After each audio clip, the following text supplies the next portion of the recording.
Hello, hello. Welcome back to the Awakening Her podcast. My name is Talia Joy. I am so happy you're here. I am your guide in spiritual development, awakening, personal transformation, and everything that you're going through right now because I see you, friend. It is a dense time and also one of big transformation. So I am so happy that you're here. Today, we're diving into a topic that I know you will resonate with, especially because you clicked on this, not just because I'm psychic. And we're talking about overwhelm.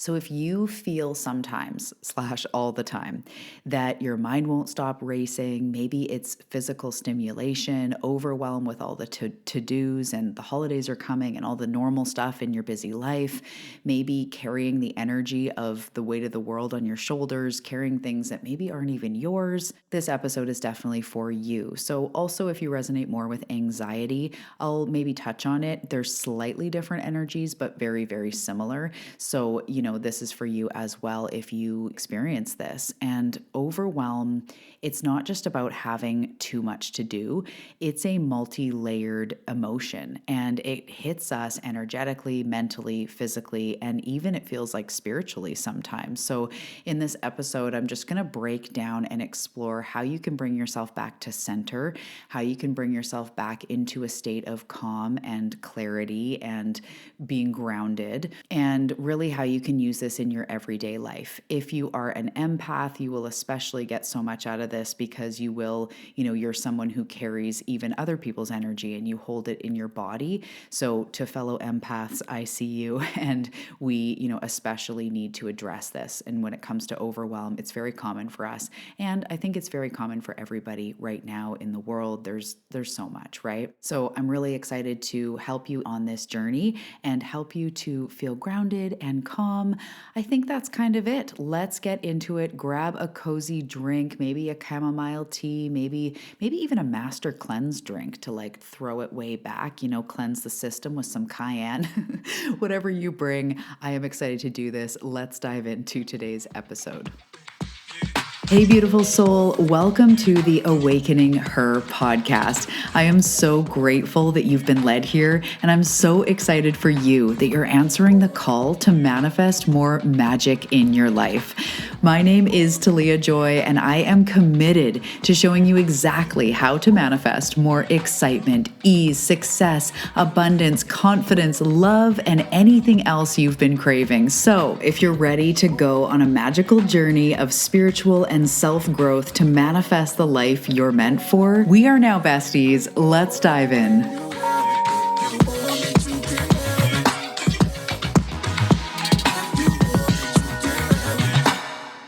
Okay, let's start by looking at what overwhelm actually is. It's when your system, your mind, your body, your energy, your energetic field feels an overload of energy and is unable to process everything coming at you at once.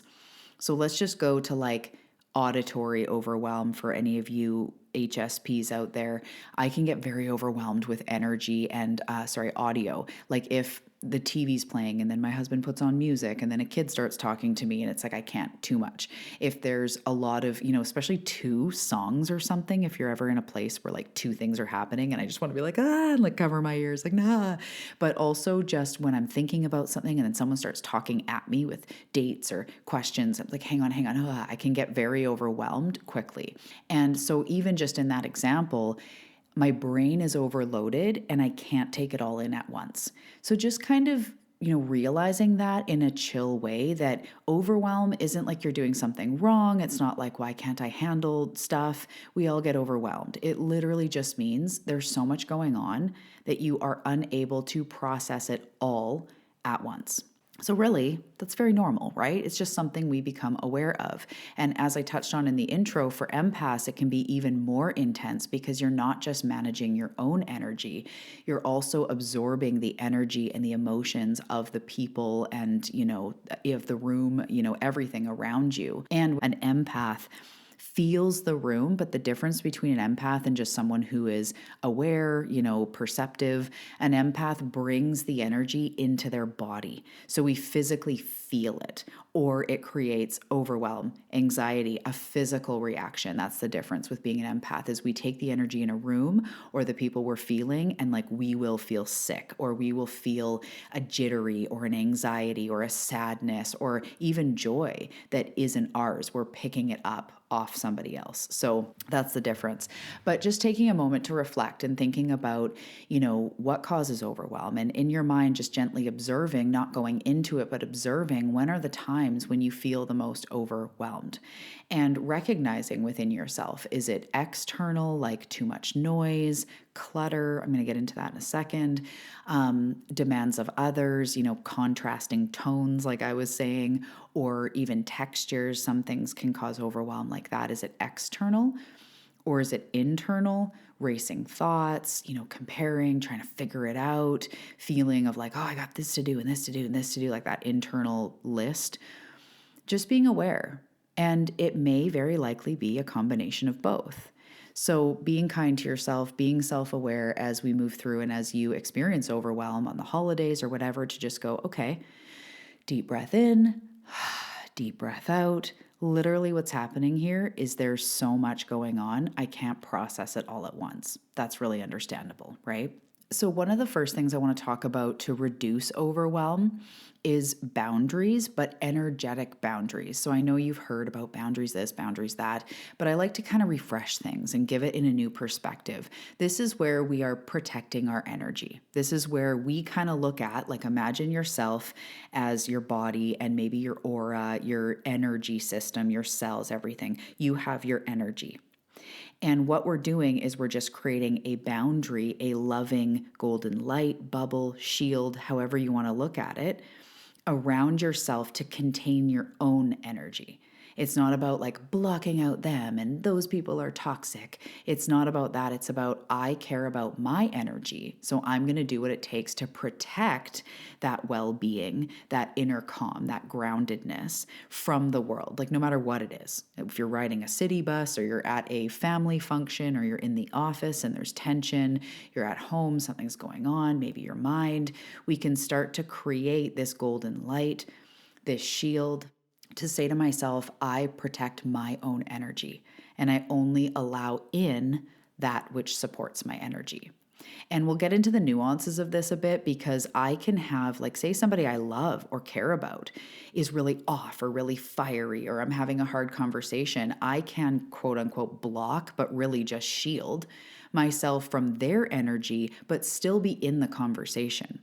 I'm not leaving. I'm not going, again, like, you're toxic, I'm out of here. That's not the true tool. The true tool is like, say, even it's normal stuff. You're having an argument with a sister, a brother, a loved one, a parent, someone that does love you, but there's tension, there's an argument, there's something.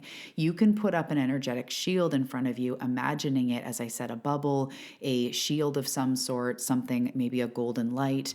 And what it does is it just allows you to not leak your energy out to them by kind of going like, oh, they're mad at me, they're disappointed, they're, oh, I feel bad. It's like holding your energy, holding your personal power to have a conversation. Because you might have to say like, I'm sorry, or this is what I feel. But when we learn to not have it leaking out everywhere, that creates an energetic boundary, then helps us to not feel overwhelmed because we don't feel as drained, we don't feel as frazzled.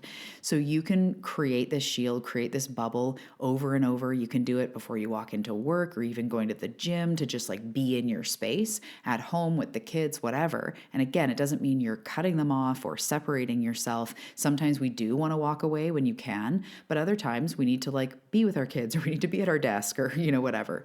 So creating a boundary around can help you come back to your home base and tune into your own heart center and your own body, which will immediately start to reduce the overwhelm. The next thing I want to talk about is overstimulation and clutter. And clutter is huge, especially for empaths. And this is something that a lot of people they're not fully aware of. But that feeling after you declutter in your house? I mean, people are aware of that. It feels so good.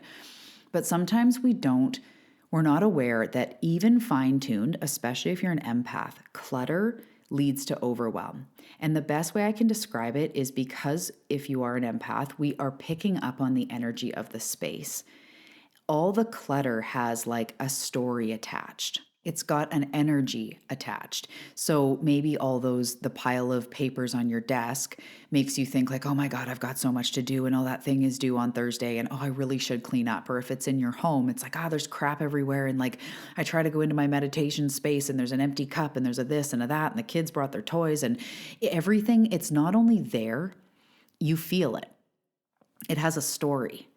Oh, I should have cleaned up. Oh, I don't like all the clutter. Or if you're at your desk, and this happens to me, I have a fairly large office, but my desk itself where I record and stuff is not that huge. So I keep it really clean, not because I'm a natural neat freak, but because if I'm going into my space and I can't, like if I'm recording, my hands are moving, and if I'm like knocking over a cup and there's a thing over there and the ash from the sage I burnt earlier is like all over, or lip stuff and hair scrunchies and water cups and that can very easily be everywhere. But if I can't move around, that instantly adds to overwhelm. That feeling of like being trapped, being like, like bunched up. So decluttering and clearing your space, even when it is just one little space. Like if I'm walking into the day and I'm recording, I want to make sure that everything around my recording setup is clean and clear. And I don't have I take out all the cups from yesterday somehow, like every day there's like 5 cups. I'm like, I didn't even think I had that many beverages, but it's cups, lip stuffs, scrunchies, and then all my like essential oils and crystals and everything, notebooks and stuff. So anyway, I clear everything because I know that if I try to go into my space on top of yesterday's stuff that also has story and blah, blah, blah, it feels overwhelming. So I do myself the favor. So decluttering is not just about you should or clear is better.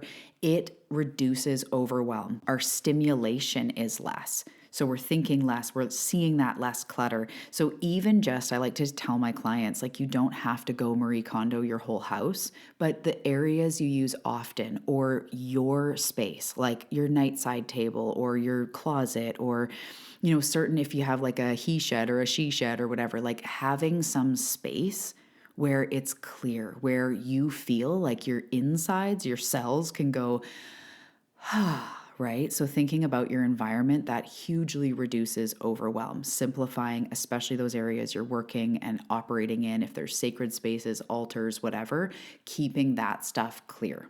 Okay, the next thing I want to touch on with reducing overwhelm is the mental component of our mind racing, right? And if you're like me, I'm not only thinking about like the day and what kid has lessons or what I have to do after work or what's going on today. I'm also going like, and the future and what I want to create and like, oh, that thing in the past and like, I need to figure this out. Like there's so many levels, right? There's family stuff, there's personal stuff, there's physical to-do lists, and it can feel impossible to even focus on something in front of you. And from an overthinker and an empath and an HSP and somebody who is very sensitive, my mind can take up like 95% of my energy. And sometimes I will be in my head and it's so overwhelming to try to figure this thing out or what I've got going on or thinking about something that even then a kid comes into the room or a noise happens and instantly I'm like overwhelmed because really 90% of my space was taken up by my mind. And then the one thing in the physical life that comes in is like too much. My husband's like, so what do you think on the 28th? I'm like, I can't do dates. He's like, okay, because I'm in my head already. So that happens. That happens to all of us. So if you find that you're that person, so 2 things. We need to come back into our body because our nervous system is dysregulated. So taking a deep breath, taking a couple deep breaths, and starting to think of 5 things you can see around you. And then maybe even 5 things you can touch. The feeling of your fingers on your fingers or your fingers on your clothes or the air that you feel or whatever. 5 things you can hear, 5 things you can smell. It can be any number. You can do 2. It's just to bring you back into your body, back into your senses. That will start to regulate your nervous system when your mind is racing. And then the next thing that is so great is writing it out. And I'm sure you probably know that, but just brain dump. This isn't about like hours of journaling. It's actually like get it out of your head. Sometimes I just create a page and I literally like say to myself, okay, and then what? And I'm like, and then I'm writing it out. And then what? Oh, and I have to get the stuff for tacos on Friday. And then what? And I'll like write it all out. And it still bugs me, the thing that that person said or whatever it is, just to get it out of my head. You can also speak it if you prefer, like to yourself, just alone. Say it all out. Just get it out of your head, because in our head, we go on endless loops. We literally have neural pathways. And when you have one thought, it spawns another thought. You know that game back in the day when you'd be like, what's the first word that comes to mind when I say banana or whatever, right? Some of you are perverts. That's not what I meant. No, but that thought, that game of like, what do you think of when I say this? Those are literally neural pathways. So when our brain goes to one thing, there's instantly something else that spawns off of it. So when we think of Christmas, we might go, oh, the family thing, or oh, the money, or whatever. So in our brain, it never ends because there's always another thought to follow a thought. We have to start interrupting it, come back into the body, center, even if it is about like, oh, the ingredients you have to get for tonight. Just take a second, center, take a deep breath, and then write it out. Write out everything. And that's when the grocery list, like, I know some of you are probably excellent list writers. But when I create the grocery list and I go around, I'm like, is there anything you need? Is there anything? And I really feel like I have a good freaking list. I go into the grocery store with confidence versus like, oh yeah, the milk and oh yeah, and that thing and oh, we don't have lunch stuff. Like that keeps me in overwhelm. And then I go into a grocery store and pretty soon I'm just like, oh my God, there's music playing. There's so many people. What was I supposed to get? And I think that a lot of you can feel me here. It's almost like, supporting ourselves so that we don't have that overwhelm. So when your mind is racing, the two most important things is to come back into your body, take a few deep breaths, tune into 3 things you can see, 3 things you can touch, whatever you pick, 3 things you can hear, smell, taste, pulls you out of your head and back into your body, and then write that shit down. Send yourself a voice memo, note it on your phone, whatever you can do in the moment to get it out of the head so that you literally don't have to keep going like, oh yeah, and then I have to, oh yeah, and what about this? Just get it out. The next thing that I want to talk about when it comes to reducing overwhelm is just taking a moment to reflect instead of just like, just kind of go, what's going on? What do I need? Am I overcommitting? Is there too much on my plate? Can I delegate? Is there something I can do right now to take the load off? Can I write it down, etc.? You don't have to ask all those questions, but just reflecting. What do I need? What's going on? And the other day I don't even remember what exactly was happening, but 3 kids were making dinner. My husband's there, my dog's there. It just, something became too much. I was remembering forms I had to do. I don't remember, but I literally just went upstairs. Everyone was downstairs. My bedroom's upstairs. And I went upstairs and I just sat on my bed and it was fairly dark. And I just centered and I took a few deep breaths and I put my palms up and I just tuned into my breath and my body and came back. And then I thought, what do I need? And oh yeah, that's funny. I remember in that moment when I was downstairs, I started feeling physically like sick, like nauseous almost, not like I was actually going to throw up, but just nauseous. And when I went upstairs, all of the nauseousness like disappeared. And I realized I actually just needed less stimulation. And I sat there for like maybe 2 minutes, did a little shield, pictured myself with a glowing internal golden light that just helped protect me. And I went back in and continued on. But the nauseousness really stuck out as like, whoa, I was overloaded.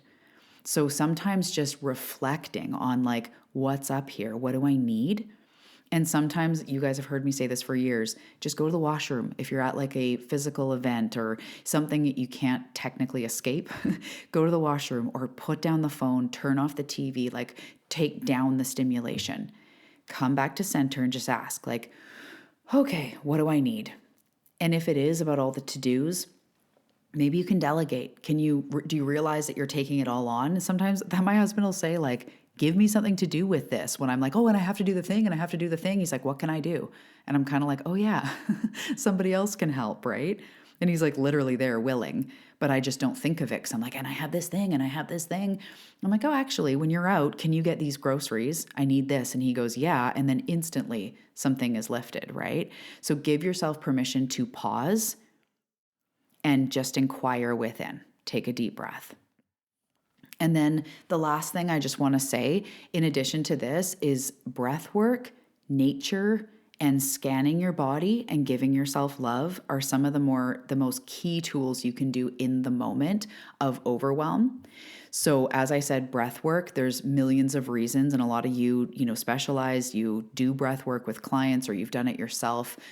And it's so powerful. It regulates the nervous system. It brings us to the present moment. It brings us back into our body. Physiological effects are insane. It boosts our immune system. It aids in healing. Like, it's just crazy. Just taking a few deep breaths instantly tells your body and your nervous system, like, I'm good. So we come back into our body, all those things I said. When you're overwhelmed, have that be the first thing you go to.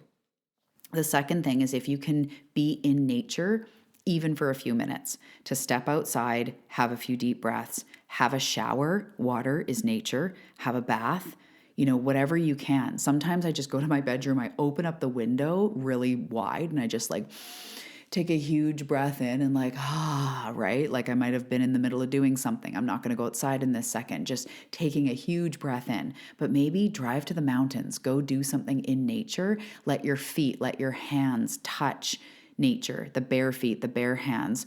Touch a tree, hug a tree, those things really, really help. And there's a lot of reasons, again, behind that. Even as far as like what grounding actually means is it shifts your vibration to match that of the earth. It shifts your electromagnetic field, the hertz that you put out. It literally grounds you.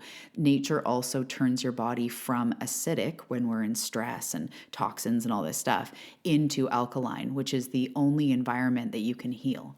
And disease can't live in an alkaline environment. I learned that in nutrition school. So nature really actually helps you to be in a healing frequency beyond just like you should and like feel source in nature. It's like proven and there's science behind it. Also, then body scans. So just bringing awareness to your body, sending breath to your gut if it feels tight or your low back if it's aching. Where are you holding the tension of the overwhelm? Scan the body, take a big breath, feel just like come back, right, from the head into the heart using these. So just as a little recap, first and foremost, if you get overwhelmed, I see you, me too. And it's all about regulating. It's all about just being aware of it, coming back to your tools. You may, if you're sensitive, you may forever have times when life feels too much, but that's all it is. Too much going on that you can't process everything at once, right? That's it. We just need some tools, bring it in. So realizing first and foremost, you can create that energetic boundary, that bubble, that shield, that golden light around yourself to protect your own internal energy. I keep getting the visual of like when you put on a parka and it just holds all your heat in versus like a windbreaker that your heat goes out. It's like you put on that parka and you keep that loving energy, that okayness, your own home base, you keep that in. You can create those boundaries as you go into situations that overwhelm you. The next one was clutter. Really realizing that clutter is overstimulating. So where are some simple areas right now today at your desk where you can just declutter a little bit? Maybe go back to your altar or, as I said, your bedside table, your bathroom. Where can you do like just one little area where it makes you go like, where can you declutter? The next one was the mind. When the mind is racing, when we're in overwhelm, we have to first come back to our body, take a deep breath, come back into our body, back into our senses, what we can see, touch, hear, smell, taste, come back, and then make a list. Write it all out, whether it's an awesome list or a messy list or a brain dump list that you have 7 different topics, just get it out. You'll feel so much better. The next one was taking a moment to pause, to give yourself a moment of reflection and of self-inquiry. Like, what do I need right now? I need to just get outside. I need to go to a dark room. I need to take a deep breath. I need to say, okay, stop talking, hang on. Okay, like if it's a friend talking at you and you're like overwhelmed, just hang on 1 second. I want to hear what you have to say. Just give me 1 second. I got to just like, okay, what do you need? And then the last part, a 3-step or 3-aspect, no fail, every single time it's going to work. Breath, couple deep belly breaths, slow, deep. Nature in any form, in any way you can. And a body scan. What do I need? Where can I send love, breath? Where can I relax the tension in my body? And this brings you again out of your head into your body. So overwhelm doesn't define you. It's nothing bad. There's nothing wrong with you. It's just a signal that your mind, body, and energy is asking for support, that you need to center down, ground in. There's just too much going on in one moment. It's all good. Do what you need to do to look after yourself. So I hope that this served you. I would love to hear, send me a DM over on Instagram if there was anything in here that really, was really interesting, that really helped you, any tools you're excited to take away. And from one empath, sensitive human to another, I see you, friend. Overwhelm is okay. We just deal with it. We just use our tools. I see you, and I hope that you have a fantastic day, and I will see you in the next episode.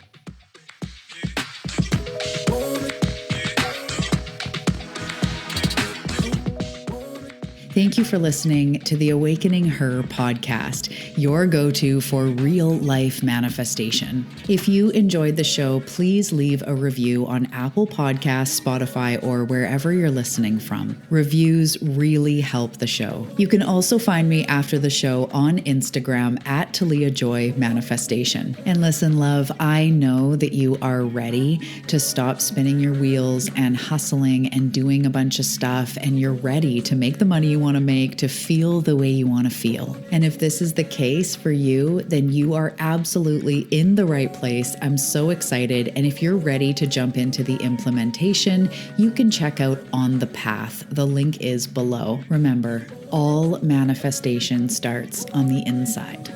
I'll see you in the next episode.